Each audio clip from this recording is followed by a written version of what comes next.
Right. Good evening. It's Tuesday. It's cheese night. Welcome, all you lovely people. Lovely to see you people there again. It's always a pleasure to take time out of my busy schedule and talk cheese to the wonderful internet. I hope you are all enjoying yourself. I hope you have got a little bit of brandy. I hope you've got a little bit of cheese to taste. If not, I have my favorite brandy specialist here, Dhruv Baker. He's not actually technically a brandy specialist, but I have seen him consume so much brandy that if he's not there by pure dint of volume consumption, I don't know who deserves the title. So let's go and find him. Dhruv, are you there? I am indeed, Charlie. Hello. You look like you've had quite a day. Is that fair? It's been a long old day, Charlie. We've been as much of my life is spent this day. It's at a slicing machine, slicing charcuterie and packing it into 50 or 75 gram packs, which, as it turns out, can become quite boring. No, really? I lie not. So I don't know if everybody knows this, but you started your brand with Tom 2 years ago making charcuterie. Is that right? Okay, yeah, coming to year 3 now. But yes, wow. In its infancy, we set up Tempest Charcuterie. We we built a site. We started doing our thing. We kind of been perfecting or fine tuning it, and then the kind of world caught fire, and the pandemic was sort of front and center, and we've had to kind of readapt the business and restructure it to sort of change the way we sell the product. Obviously, not what we do, and that's proven to be quite challenging in terms of hours, but the survival of the business is the key. Yeah, and so yes, it does change the way things are, but it's good to be busy, right? I mean, God forbid it was the other end of the spectrum, which a lot of people are in that position. So, I'm not going to complain. It's different, but it's busy, and it's we just have to make the most of the situation, really. I mean, I don't want to dwell on it. We want to get on some cheese and brandy, but yes, I've spoken to a lot of charcuterie people, and a lot of your sales go into food service, which has collapsed. Correct. Yeah. Overnight, we kind of lost all the restaurants, which was a large proportion of what we do. So we very, as a small business, we're able to be quite nimble and actually readapt and refocus and divert resources. We'd furloughed all our production. We stopped production, and then we just kind of used the stock we had in our aging room to kind of get us through. And now we're looking at bringing people back off furlough. One person, we've already done that. We're doing that with the others. So by the end of June, all of our staff will be back to work. That is awesome news. That is fantastic news. Yeah, and the pigs too. And the pigs too. Well, the pigs are less excited, but they, because it ends less well for them. But it does end less well for them. Right. Well, let's drink to success. How about that? Or if not success, let's just drink anyway. Does that work for you? Works for me, Charlie. You know me. All right. So, have you got both bottles? The nice people at St. Remy have sent us some booze, haven't they? They have. Right. So this is the beauty of social distancing. They've had to send us one each, which is because one possibly wouldn't be enough between us. What's the other one? I've got an XO. Oh, so have you. Marvelous. Right. Are we not drinking that one? What did they send you? That's 3 bottles you've got there. This is a cask finish collection, which I've just written quite complex and lengthy tasting notes on. Oh, fantastic. Well, okay. Well, you're the boss. Let's get a bit brief about brandy. So French brandy comes in 3 styles, right? Just French brandy, which is across the country. And then we have cognac and armagnac, which are terroir-based brandies down in the Charente. Correct. Now, as far as to my rudimentary knowledge, I also believe that Armagnac is distilled twice and cognac 3 times. I might be wrong. Okay. And I think there might also be a great varietal element to play as well. Yeah.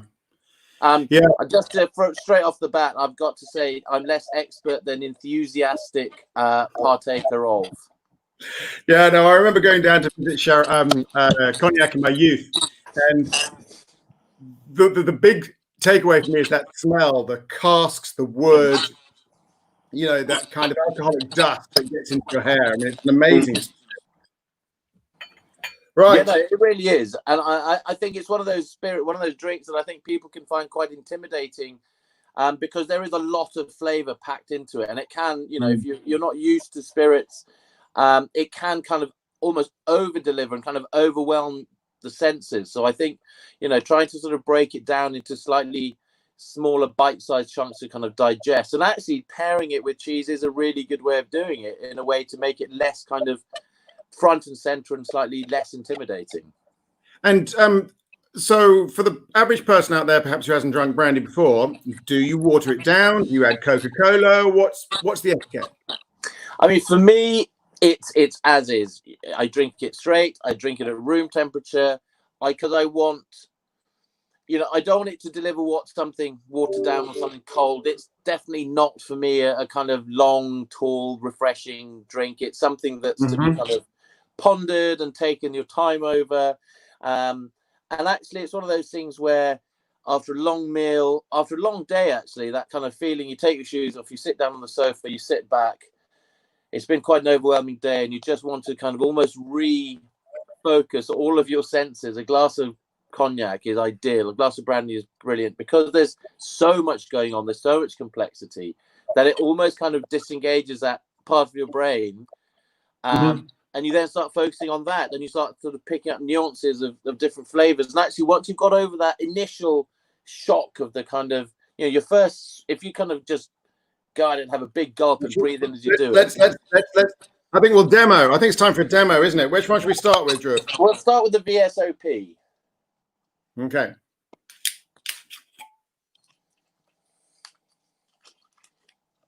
So I'm getting a sort of a winey caramel note. Yeah, I mean, I think once you've got it in your glass, I'm not using balloons. I'm just going to use tumblers for this. You can, by all means, if you've got big balloons, use those. But what you want to do is have a swirl of it.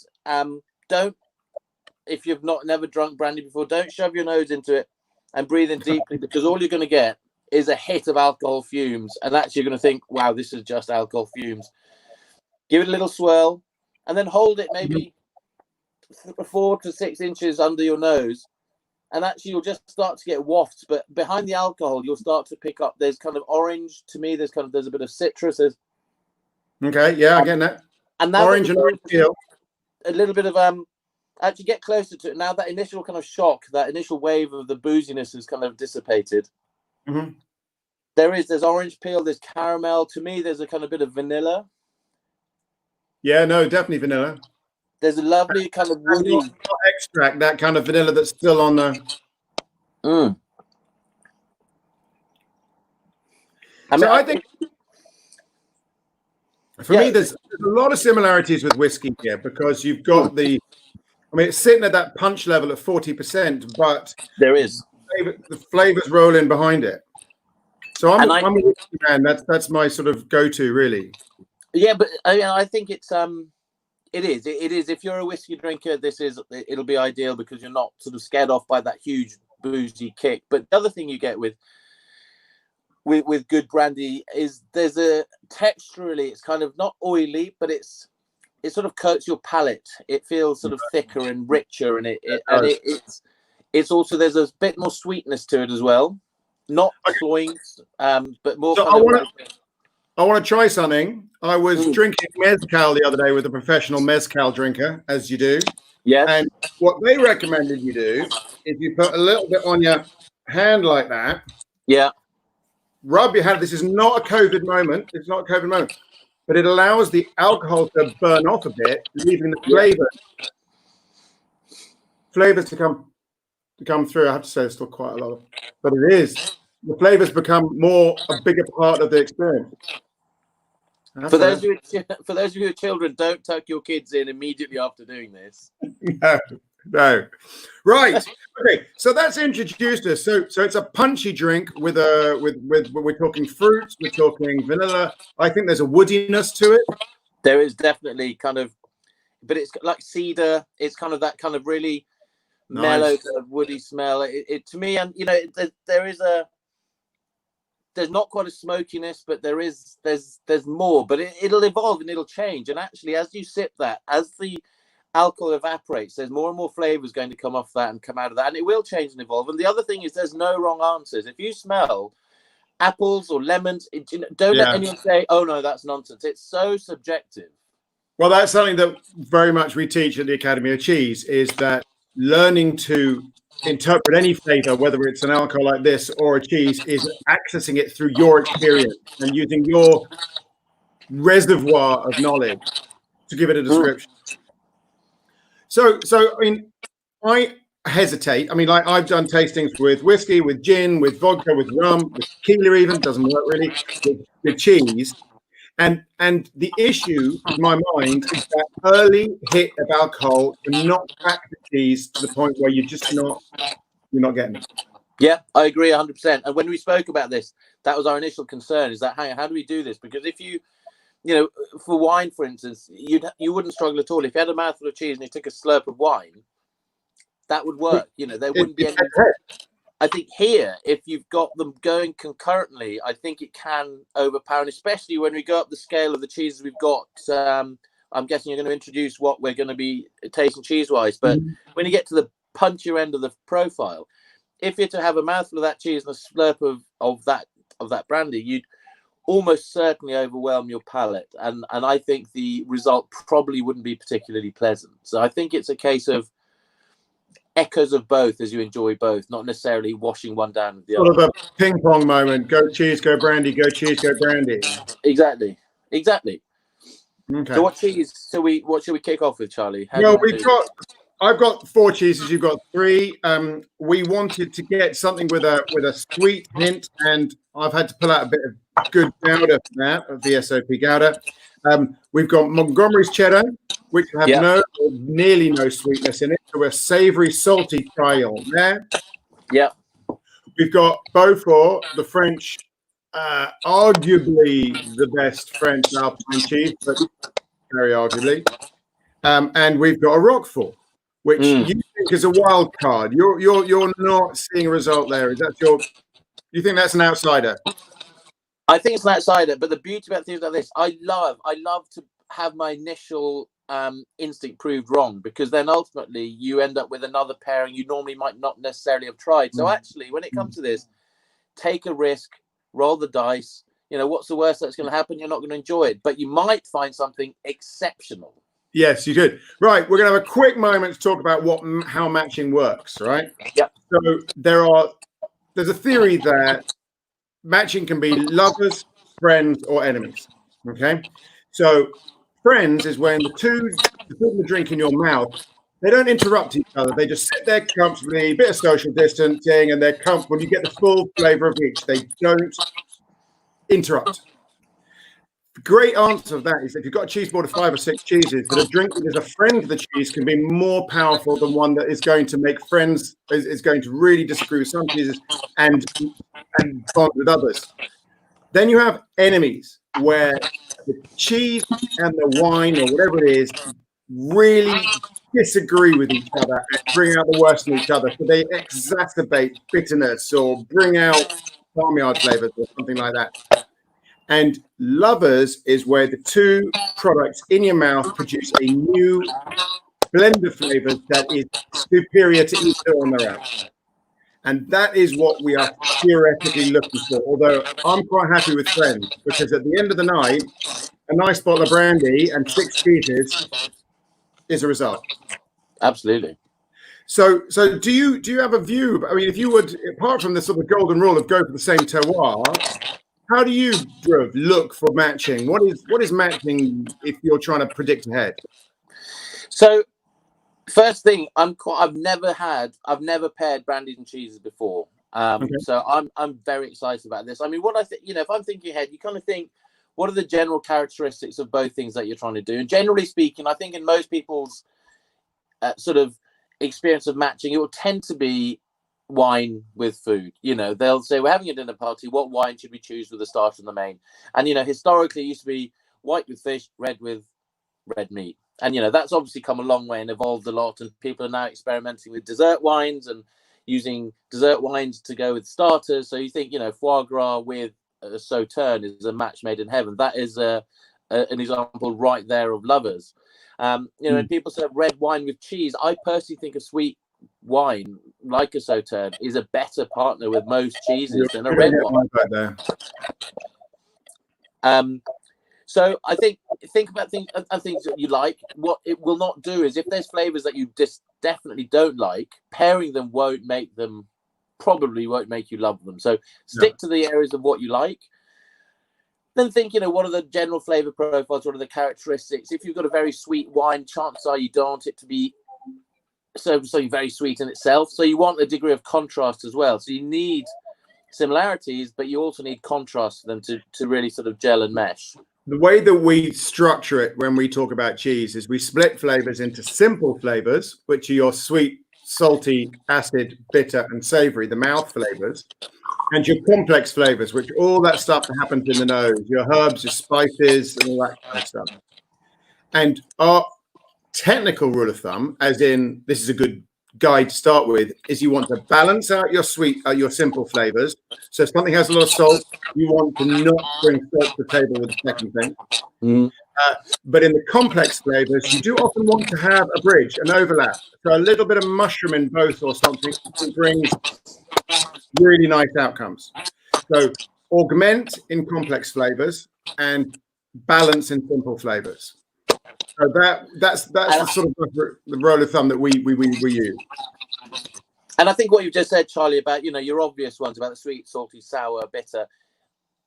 It's that step back, which is the kind of floral notes, the mushroom notes, the kind of umami, all of the kind of nuances, which is where the real magic begins. That kind of little fizz starts to kind of go when you find the right pairing, and it's not at that kind of obvious initial basic flavors, but it's the devil is in the detail. It's when you start to kind of link those little nuances and other flavors that are almost secondary, but that's where the real kind of magic lies, I think. Okay, let's go to work. Which one do you want to do first? I'm tempted to say the Beaufort, actually. All right, let's go. I've been nibbling on the Roquefort, and it's utterly delicious. I have a rule of thumb with Roquefort that, by the way, you need to lean in. Thank you so much to Fine Cheese Company again for providing our cheeses. These are in awesome condition. They're doing a really good job out there of doing good cheeses online to sell. So Fine Cheese Company, legendary. Ruth, thanks very much. But just to sort of echo that, I've never had a cheese from the Fine Cheese Company that hasn't been absolutely perfect, and it shows the real mark of a phenomenal cheesemonger that know when to send stuff out. Cheeses can be over or under, but it's when they come out, and it's having that expertise in-house of how do we keep these cheeses, how do we keep them maturing at a rate controlled enough for us to send them out when they're bang on. And actually, that Beaufort is stunning, as are all the other cheeses I've ever had and regularly get from the Fine Cheese Company. Are you a regular user? I am a regular user, and they are one of our suppliers. They are one of our temper stockists, one of our kind of very best partners. So, oh, lovely. So you love them, they love you. Well, I can certainly say I love them. I couldn't possibly speak for them, but right. I hope it's mutual. Right, another top tip for tasters out there: put the food in before the drink, otherwise you dribble. Just small thing there. That's just a general rule for eating as well, isn't it, Charlie? Mm-hmm. And don't talk when you're doing it.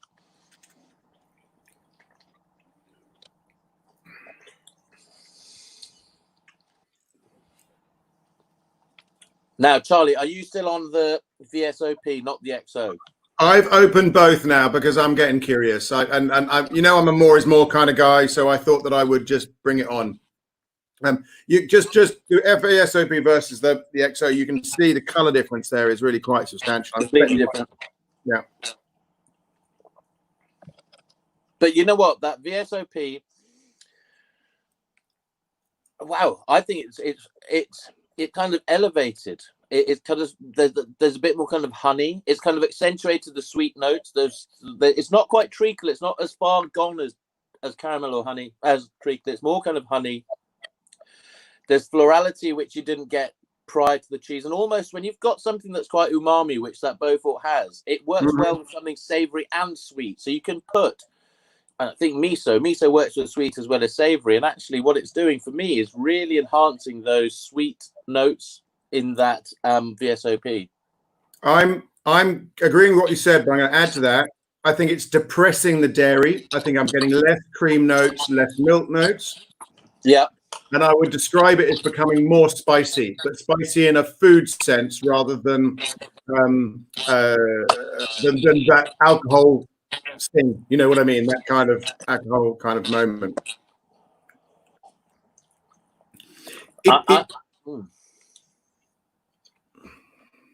I was just going to say, it's sort of making it, all those top notes seem to have gone. The sort of a lot of the lactic stuff has gone from the Beaufort, and you're down into that deeper, more mellow territory. Yeah, everything's become a bit more sort of smooth and silky, and it's a bit deeper. And I absolutely love it. I genuinely love it. I think what you're getting there is not better or worse, but different. We're getting a new experience that pushes to touch. I think that the silkiness that you're talking about, that much softer woody flavor, the honey notes, those kind of things are at the expense of the dairy of the cheese. But those are flavors that you will enjoy, particularly towards the end of the meal. They are end of meal kind of like the like a truffle, like a brandy truffle at the end of the, except it's not a chocolate truffle, it's a cheese truffle. Yeah. But you know, it'd be interesting if you serve this, you know, you could serve that Beaufort quite happily as your cheese board with a glass of port, tawny, or a glass of Sauterne, but you could also serve it with that brandy, and the net result is completely different from the cheese, not just the pairing. All right, let's do Jamie. Okie dokie.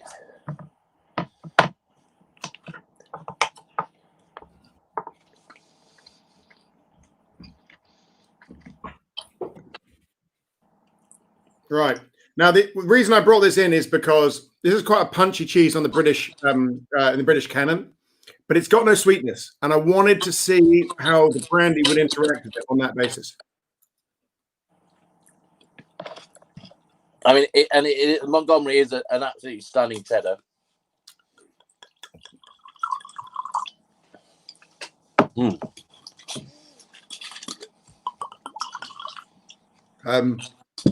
I don't want to be rude, but I think that crashes and burns. With which brandy? The XO. Okay, right.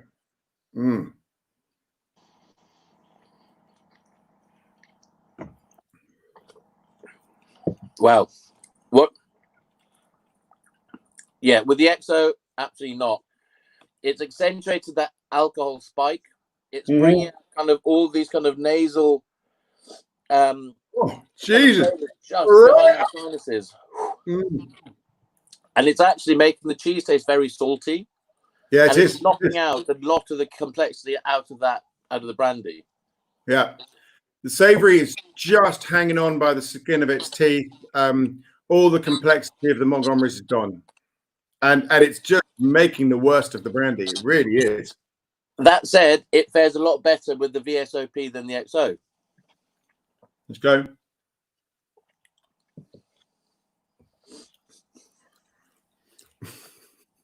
Okay, so less of a train crash. Correct. I don't even think we're in crash territory here. You like it? I don't find it unpleasant. Okay, I don't mind it at all. I found that the XO and the Montgomery, all of the positive attributes of both kind of knock each other out. No, I'm not going there.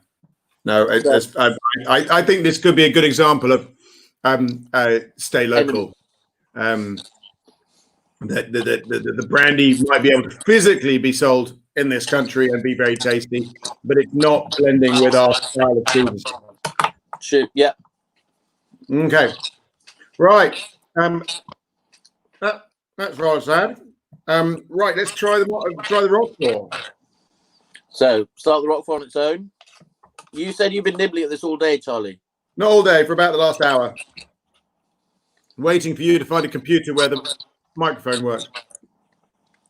Now, straight off the bat, my concerns that I had before today, just by tasting the Roquefort, have been enhanced and multiplied tenfold. So you're very concerned now. I am. I mean, you know, when you talk about with pairings, you're looking for the sort of friends and lovers, ideally, where what you end up with is something that's greater than the sum of the parts. The opposite of that, obviously, when you're talking about enemies, is you end up with two things that you love deeply that you end up momentarily disliking intensely. That moment where you've got two friends of yours who are very close friends of yours, but they've never met, and you think they love each other, you know, and they meet each other and they hate each other. University friends, school friends, put them together, they always hate each other. Always. Uni and school, because they each have, you know, whatever the reason. But, so I'm going to try the cheese again, because we should probably talk about the cheese before we do any tasting of the... So this brandy is distilled and produced up on the Loire, quite a lot higher than where the Roquefort is coming from. My taste for a good Roquefort is I like to be able to press it against the top palate and have it momentarily resist and then break through, and then it leaks all over your mouth with wonderful spicy sheep's milk flavor. And this is honestly one of the best Roqueforts that I've had this year. It's fantastic. But there's so much going on with that anything you want to pair with that, I think, would have to play second fiddle. It would have to play support to it. Something that would work with it, because it's so big and bold and intensely full of, well, there's saltiness, there's savouriness, there's a bit of spikiness in there. You know, I want with that something sweet. I want sweet wine, a dessert wine. I'd quite like a port, a tawny port. Well, we just had a comment from Alison. Just tried brandy with blue cheese, crash and burn. So you think it's not going to work. Alison has just tried it and it doesn't work. We have our professional requirement to try it. So let's go. The SOP first.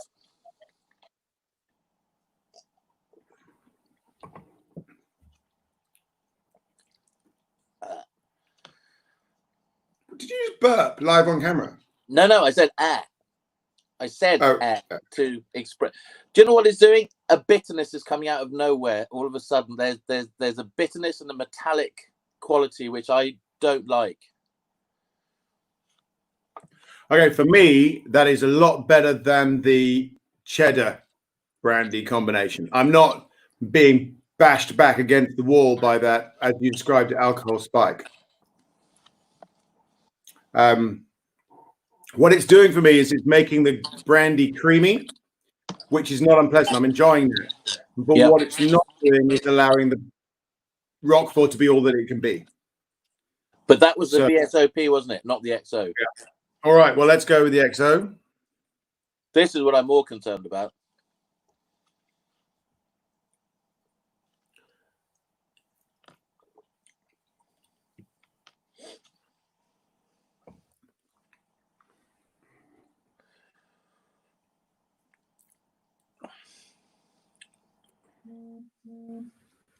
It's not brilliant, and you're right. The interesting, the VSOP is the better match of the two, relatively. Correct. With in this context, and I think you'd expect that because there's less complexity to it, there's less character to it. It will work with more things in sort of harmony with them. Whereas the XO is by nature more complex. It's got a lot more going on. So you know you've got more elements to try and combine, which is unlikely to happen. Okay, I see what you're saying. So the XO wants to be the boss of the room. It wants to be the loudest person, the funniest jokes, that kind of stuff. Whereas the VSOP can be more diminutive, sit more comfortably with other people, and in that sense, it's got a better chance of allowing the Roquefort to shine.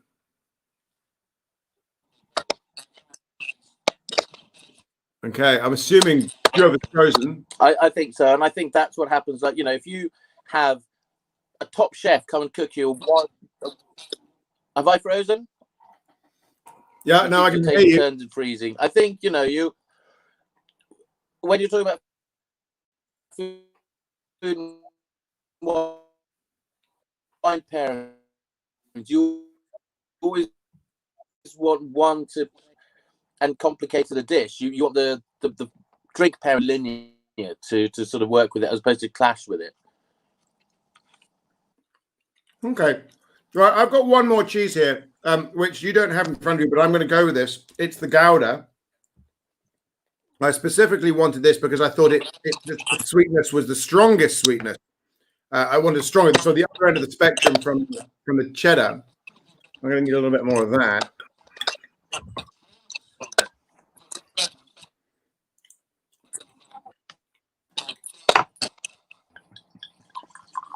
Well, Charlie, you're showing off with your fourth cheese. I'm going to show off with my third brandy because I've been sent some Remy's cask finish collection. Okay. Which is aged in Cabernet Sauvignon casks, and it's even darker still. Mm-hmm. It's interesting. I'm gonna tell you what I'm getting with the Gouda. The Gouda is like a rock, and the tide just doesn't reach the top of the rock, so it just tries to be dominant, and then it washes back, and then your mouth fills with Gouda again. Mm. So I'm from a cheese point of view, the Gouda is the one cheese here that dominates the brandy. All the others, the brandy is king. And I think from a perfect match point of view, the Beaufort has the most interesting outcomes. I would agree. That is interesting. And sorry, I was just going to say, Charlie, you know, we've tasted 3 cheeses, but I suspect if we stuck at this with more cheeses and different styles, we would find some real winners. So, you know, I was a bit skeptical when we discussed this initially, and I said, look, I'd love to be proved wrong, but shown that there is merit. And I think we've shown that there is definitely reasons and grounds to explore this further. Parmesan, or, you know, a young sheep cheese, or I think what we've established is that it's definitely not one to rule out, that brandy, cognacs and cheese is a thing, and I think could well yield some real good pairings. I very much enjoy the time you would do that, right? Because you're sitting there at sort of 10 o'clock, 11:30 plus time of night. You're interested in having good conversation, challenging conversation, because otherwise you're going to fall asleep or, you know, that kind of thing. So I think that it's a time when these big cheeses, these big brandies are at their best because you're receptive. Yeah, and it's something a little bit different, you know. I mentioned this to a few people. I said, oh, you know, Charlie and I are doing a brandy and cheese pairing, and they kind of went, that's unusual. I've never thought about serving cheese with brandy or pairing cheese with brandy. So it actually starts that discussion, and then, you know, ultimately it's no different to pairing any other food product with a drink. Why is it different to charcuterie and wine, or beer and cheese, or any other pairing that we've done? It's just slightly less unusual. It's slightly more unusual, but maybe because less people drink brandy or cognac. I don't know, but I'm intrigued enough to definitely spend more time and effort. Okay, so we're going to do a little bit of homework here. Yeah, basically, Charlie, all I'm saying is it's been quite a long time since we've had a good chinwag and a few drinks, and I think this is made me definitely want more. Yeah, no, I do think that. I mean, what about charcuterie? Do you think charcuterie and brandy is a thing? I think, again, my instinct would be to say no, because the level of alcohol and the sort of punchiness of flavor, I think, would actually be a bit of a bully, and would steamroll a lot of the charcuterie. I think you'd have a funny interplay between the fat and the alcohol. What have you added to that? Just water. Yeah, I mean, it should work like a whiskey, in that when you add water to a single malt, you open it up, and a lot more breadth of those kind of flavors comes out. When I was working for P&O Cruises, I was doing this presentation on matching British cheese with British beers, which was very much enjoyable. I mean, there was a Scotsman there who was a specialist in matching whiskey with cheeses, and he was of the view that 33% alcohol, as in about a quarter, 1 water to 4 whiskey was the best ratio. For me, it's about 1 to 1. And then the flavors really break open.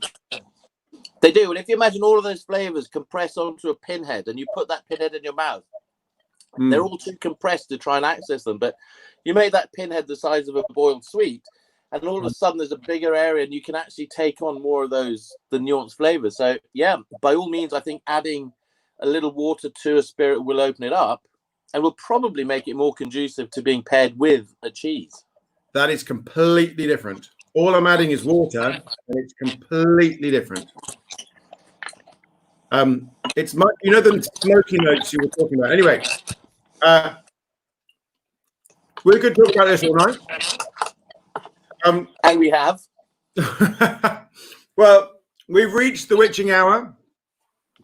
I hope the people out there have found this interesting.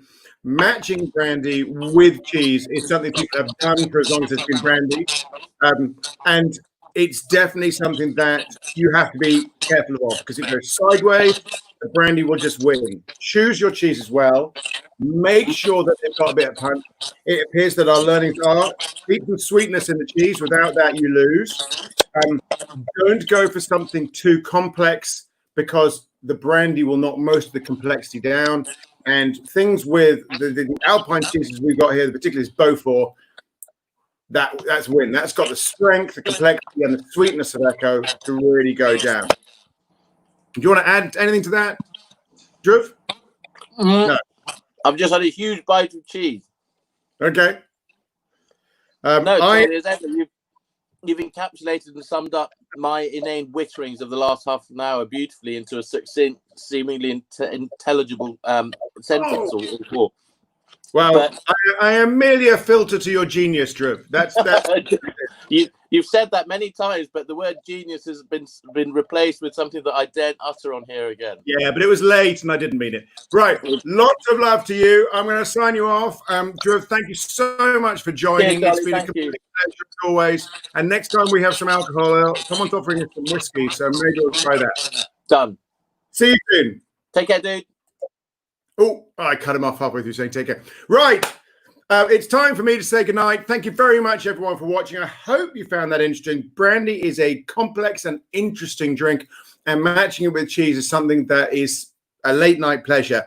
But as we've shown tonight, the right cheese really works. The wrong cheese totally goes pear-shaped.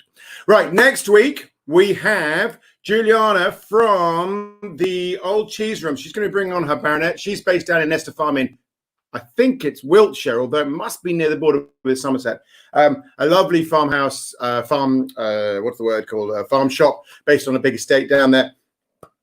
She's Hungarian. She's lived in America. She's lived in the UK. She worked for you, Neil's Yard. So she's been around the houses, and she's bringing her own cheese to the table. We're going to be tasting through them, talking about her experience. It's going to be very interesting, although no brandy next week, just cheese.